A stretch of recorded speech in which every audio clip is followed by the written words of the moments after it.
તો અમરેલીથી આ સમાચાર મળી રહ્યા છે। અમરેલીમાં નાયબ દંડક કૌશિક વેકરિયાને બદનામ કરવાનો મામલો સામે આવ્યો।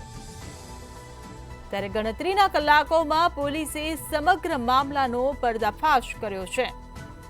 ત્યારે સમગ્ર કારસ્તાન પાછળ ભાજપના જ આગેવાનો હોવાનો ઘટસ્ફોટ થયો છે। આ મામલે એક મહિલા સહિત 4 લોકોને પોલીસે ઝડપી પાડ્યા છે।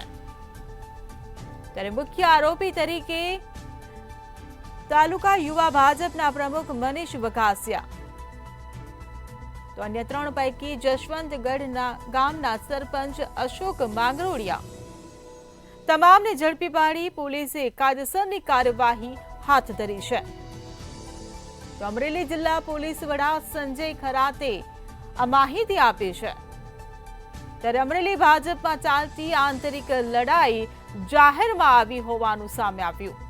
તો વેકરિયાને બદનામ કરવા માટે ભાજપના જ કાર્યકરોએ આ સમગ્ર કાવતરું રચ્યું હતું।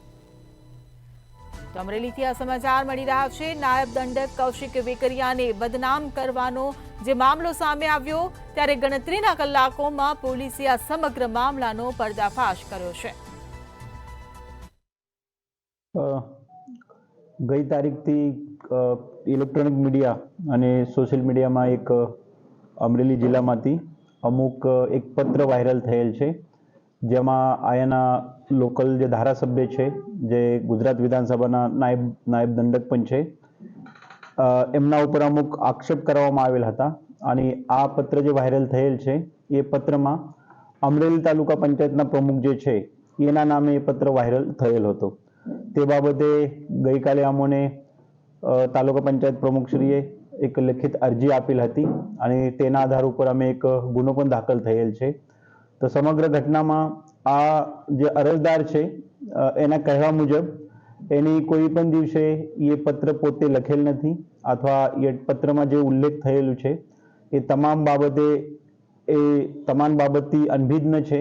નીચે જે સહી કરેલ છે, સિક્કો મારેલ છે, એ પણ એમને આપેલ નથી। તો એ બાબતે અમારા જિલ્લા પોલીસના એલસીબી, સાયબર ક્રાઇમ અને એસઓજી એક ઝીણવટભરે તપાસ કરતા તપાસના અંતે આ કામમાં અમે કુલ 4 લોકોને પકડવામાં સફળતા મળેલ છે, જેમાં મનીષકુમાર ચતુરભાઈ વઘાસિયા રહે અમરેલી, પાયલબેન ગોટી રહે વિઠ્ઠલપુર જિલ્લા અમરેલી, અશોકભાઈ કનુભાઈ માંગરોળિયા રહે જશવંતગઢ અને જીતુભાઈ ખાતરા રહે જશવંતગઢ તાલુકા જિલ્લા અમરેલી। તો આ 4 લોકોની અલગ અલગ સમયે અલગ અલગ ભૂમિકામાં અમુક લોકો એક સાથે